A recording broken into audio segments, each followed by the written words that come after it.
copper mines of Peru. A sullen-faced youngster is getting into his father's car. He's had a bad childhood. I had a bad childhood too, but I got over it. Look at me. I'm going through the cycles of eternal recurrence. Unlike my father did on me, I never laid a hand on him. And yet what his eyes are saying every time I look at him is that I have failed him, that I embarrass him, that my very existence was the cause of his bad childhood. What he needs is a good thump. But you can't get away with that nowadays. I'm driving him to school, but he doesn't want to be driven to school. Above all, he doesn't want me to drive him to school, and if he must be driven to school, it should be in a Merc or a Beamer. But what he really, really wants is to have his own Merc or Beamer and drive himself to school.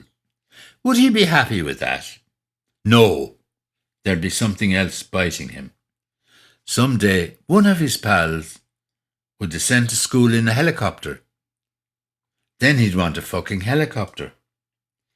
And would that take the perpetual sulk off his face? Would he get a life then?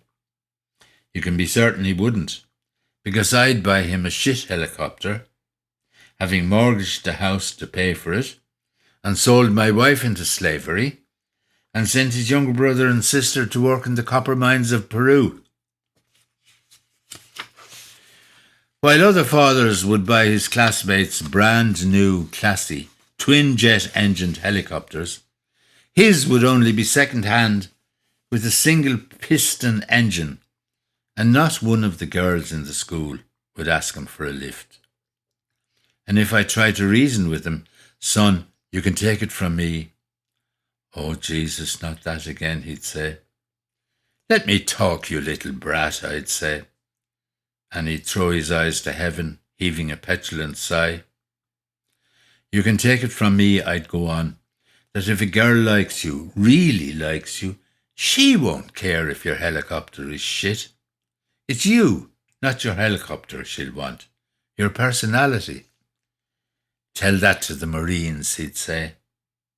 Anyway, I don't have a personality. I had a bad childhood, remember? And this is how it would finish. We'd settle down in our sleeping bags in the cabin of the shit helicopter, parked on a flat rock on the top of a mountain. "I miss Mom and Billy and Frida," I'd say. "So do I," he'd say. "Fuck you and your teenage angst. Fuck you and your shit helicopter. Night, son. Night, Dad."